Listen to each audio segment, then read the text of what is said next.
to play basketball with friends. Since getting together with Sina, all my free time belonged to her. I accompanied her everywhere, took care of her, and had no time left for myself. That wouldn't be the case anymore. I needed to live for myself now. After an exhilarating game with my friends, we sat on the benches by the court, drinking water. My friends joked, "We thought you'd forgotten about us since you got a girlfriend. You were about to stop inviting you out." I apologized and promised, "I'm sorry guys. It won't happen again. Count me in for any future plans." That's more like it. Come on, let's go to the internet cafe and play some games. When I was with Sina, I couldn't fit into her Instagram world, but I had slowly distanced myself from my own friends for her sake. I revolved my life around her, prioritizing her above all else. Looking back, I realized how foolish I had been. When I got home, it was almost midnight. I opened the bedroom door to find Sina sitting on the bed. She frowned and said, "Ezra, why are you back so late? I had to order takeout for lunch and dinner." It was awful.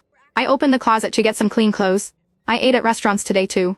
The food was pretty good, not worse than home minus cooked meals. Sina stared at me in surprise. "You used to say you cook for me every day and that I shouldn't eat takeout because it's unhygienic." I was wrong. Living in this society, if you can't cook, you have to get used to takeout food. A flash of anger crossed Sina's eyes. "You say you're not angry, but you've been out all day without a single call or message and you didn't come home to cook for me." I replied calmly, "I'm not angry. I was just hanging out with friends. My phone died so I couldn't call." Seeing my attitude, Sina suddenly threw off the covers and got out of bed angrily. She grabbed me as I was about to leave, her voice shrill. "Can't you be more understanding? I've told you we're just like siblings. What are you still upset about?" "Ezra, my patience has limits." I shook off her hand. "I'm really not upset. I'm tired. I'll sleep in the guest room tonight." With that, I took my clothes and went to the bathroom to shower, ignoring Sina's calls from inside the bedroom. That night, I slept soundly for the first time in a long while. Sina was a restless sleeper, kicking off the covers several times a night. When we slept together, I never got a full night's rest, having to get up multiple times to cover her.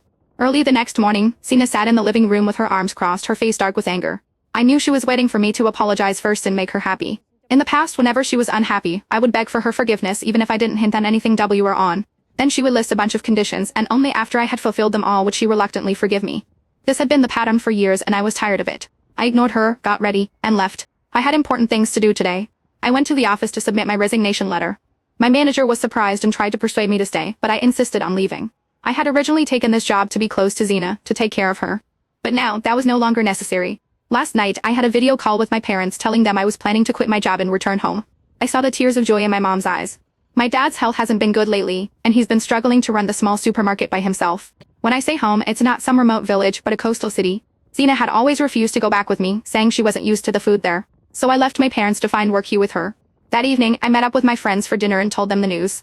They all agreed that going back was the right decision, as my parents' health was more important. After a few drinks, someone suddenly asked, "What about Sina? Is she willing to go back with you now?" I was silent for a moment, then smiled bitterly. "No, we'll probably break up."